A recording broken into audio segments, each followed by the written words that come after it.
Behind closed doors, in candlelit halls, powerful men whisper oaths the world is never meant to hear.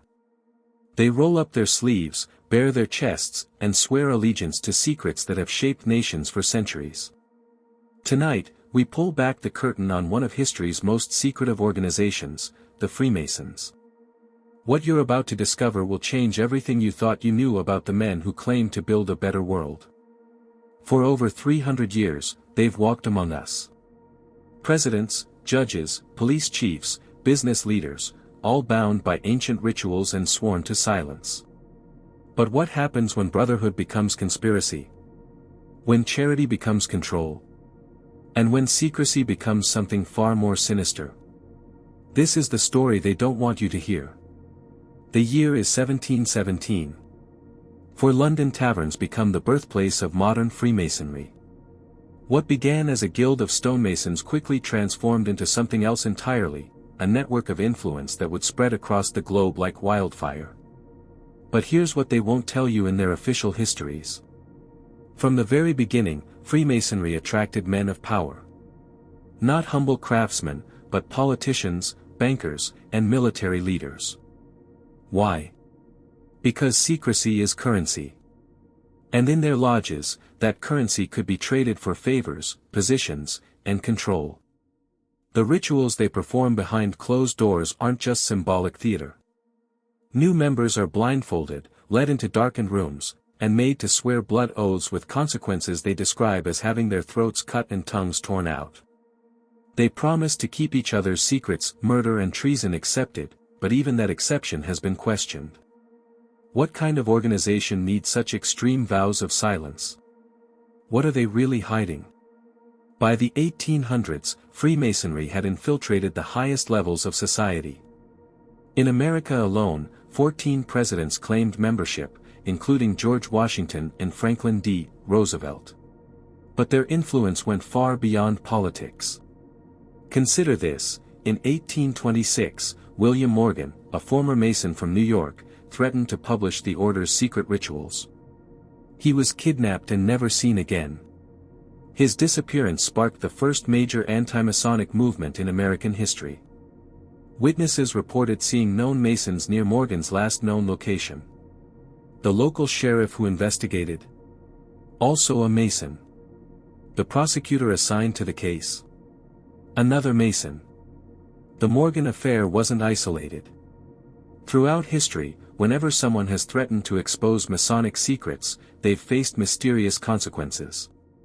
Careers destroyed. Reputations ruined. Some simply vanished. In Britain, the situation became even more concerning. By the 20th century, Masonic lodges had become so embedded in police forces that officers were taking Masonic oaths alongside their oaths to serve and protect the public.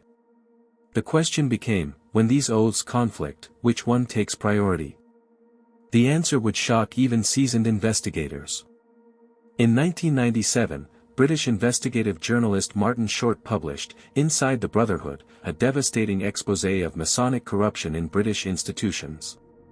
What he uncovered wasn't just influence, it was systematic abuse of power. Police investigations were derailed when suspects turned out to be Masons.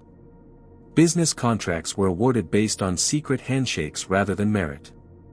Judges made rulings that favored their Masonic brothers over justice. The evidence was overwhelming, yet the response was predictable: denial and silence. But the most chilling revelation came from Italy. In the 1980s, investigators uncovered Propaganda Due, a secret Masonic lodge that had infiltrated the highest levels of Italian government, media, and business. Known as P2, this lodge wasn't just influential, it was actively subverting democracy. P2's membership list read like a who's who of Italian power: government ministers, military generals, media moguls, and mafia bosses. They orchestrated coups, manipulated elections, and laundered money on a massive scale. When authorities finally shut them down, they discovered plans to reshape Italian society according to their vision, plans that included eliminating political opposition and controlling information. P2 wasn't an aberration. It was Freemasonry without the mask. Today, Freemasons claim they're just a charitable organization focused on community service. They point to their hospitals, schools, and scholarships as proof of their good intentions. But this philanthropic facade raises uncomfortable questions. Why do they still meet in secret if their work is so noble? Why do they continue to use ancient rituals involving blindfolds, ropes, and symbolic violence? And why, in an age of transparency, do they refuse to fully disclose their membership lists and financial dealings? The answers become clearer when you follow the money. Masonic lodges worldwide control billions in assets, property, investments, and charitable funds with minimal oversight. In many jurisdictions, they enjoy tax exemptions and special legal protections that other organizations don't receive. More troubling are the persistent reports of favoritism and corruption. From small-town police departments to federal agencies, Masonic connections continue to influence hiring, promotions, and investigations. The Old Boys Network isn't just alive, it's thriving under the banner of brotherhood and charity. But perhaps the most disturbing aspect of modern Freemasonry isn't what they do, it's how effectively they've convinced the world they're harmless. Here's where the story takes a darker turn. While Freemasons publicly distance themselves from occult practices, their rituals tell a different story. The symbolism is unmistakable: pentagrams, all-seeing eyes, and references to ancient mystical traditions that predate Christianity by millennia. Albert Pike, one of Freemasonry's most influential leaders, wrote extensively about the order's connection to ancient mysteries and esoteric knowledge. In his book Morals and Dogma, he explicitly discusses Lucifer as a figure of enlightenment, statements that Masonic leaders today desperately try to explain away or ignore. The higher degrees of Freemasonry, those beyond the basic three that most people know about, delve deeper into these mystical elements. Members learn about Gnostic traditions, Hermetic philosophy, and ritual magic. They're taught that they possess secret knowledge that makes them superior to ordinary people. This isn't speculation, these are documented facts found in Masonic literature and testimony from former high-ranking members who've broken their oaths of silence. The question isn't whether these practices exist. The question is, what's their ultimate purpose? Those who've tried to expose the truth about Freemasonry have paid a heavy price. Beyond William Morgan's disappearance, the pattern continues into modern times. Researchers have faced harassment, lawsuits, and professional destruction. Former Masons who've spoken out report threats against themselves and their families. Media outlets that investigate Masonic activities often find their sources dry up and their access blocked. This isn't coincidental, it's systematic. The Masonic network protects itself with the same secrecy and mutual aid that built it. Members in media, law enforcement, and the judiciary work together to suppress negative coverage and discredit critics. The most effective weapon in their arsenal isn't violence, it's ridicule. They've successfully convinced much of the public that anyone who questions Freemasonry is a conspiracy theorist, despite mountains of documented evidence showing their influence and occasional corruption. But what happens when the evidence becomes too overwhelming to ignore?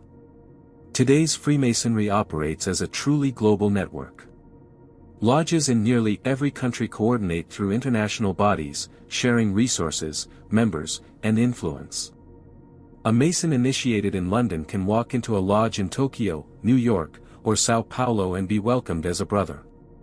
This international reach has created unprecedented opportunities for influence and corruption. Business deals, political alliances, and legal decisions can now be influenced by Masonic connections that span continents. The Old Boys Network has gone global. Intelligence agencies have long been concerned about this international aspect.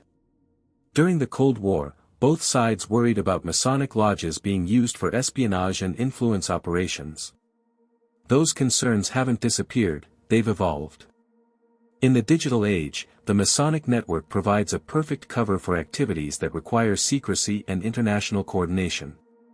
Their legitimate charitable work and benign public image make them nearly invisible to oversight.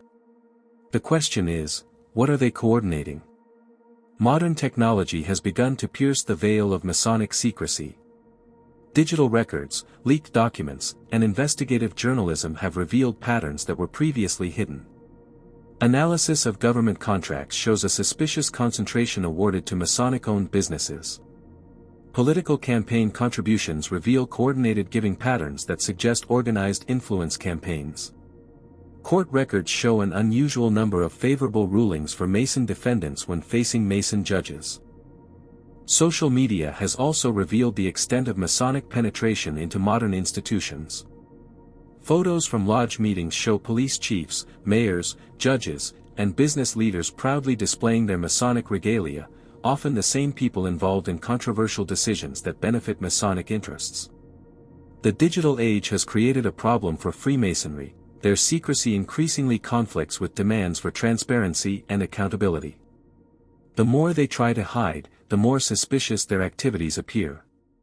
But perhaps their biggest challenge isn't hiding their influence, it's controlling their own members in an age where secrets are harder to keep. Internal documents leaked over the past decade reveal growing tensions within Freemasonry itself. Younger members question the need for secrecy and ancient rituals. They're uncomfortable with the organization's reputation and want to modernize. But the old guard resists change. They understand that transparency would destroy the very foundation of Masonic power, the ability to operate in shadows while maintaining a respectable public face. This internal conflict has led to unprecedented leaks and revelations. Disgruntled Masons are sharing information with journalists and researchers, providing insights into the organization's inner workings that were previously impossible to obtain. These revelations show that the charitable work, while real, represents a tiny fraction of Masonic activities and resources. The vast majority of their time, energy, and money goes toward maintaining their network of influence and protecting their interests. The picture that emerges isn't of a benevolent fraternal organization, it's of a sophisticated influence network that has successfully hidden in plain sight for over 3 centuries. So what is the true purpose of Freemasonry? After examining the evidence, the documented corruption, the unexplained deaths, the global network of influence, the occult connections, and the systematic suppression of critics, a disturbing picture emerges. Freemasonry isn't just a secret society, it's a parallel power structure that operates alongside, and sometimes above, legitimate government institutions. Their oaths of mutual aid create a shadow system where justice, fairness, and democracy take second place to fraternal loyalty. The charitable work and public service are real, but they serve as perfect cover for activities that would be illegal or unethical if conducted openly. The ancient rituals aren't just tradition, they're psychological tools that bind members to absolute loyalty and silence. Most troubling of all, their influence continues to grow.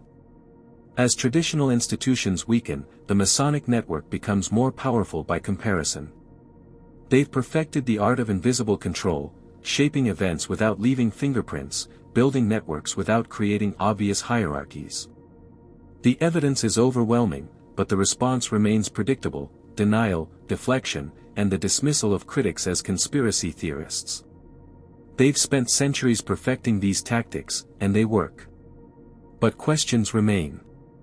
In an age of global communication and digital transparency, can any organization maintain absolute secrecy forever? What happens when the network becomes so powerful that it threatens the very democratic institutions it claims to support? And perhaps most importantly, what happens when the secret becomes too powerful to contain? The truth about Freemasonry isn't hidden in ancient texts or occult symbols. It's hiding in plain sight, protected by our own reluctance to question organizations that claim noble purposes while operating in shadows. The question isn't whether you believe in conspiracies, it's whether you believe in accountability. If this investigation has opened your eyes to the hidden influence networks operating in our society, share this video.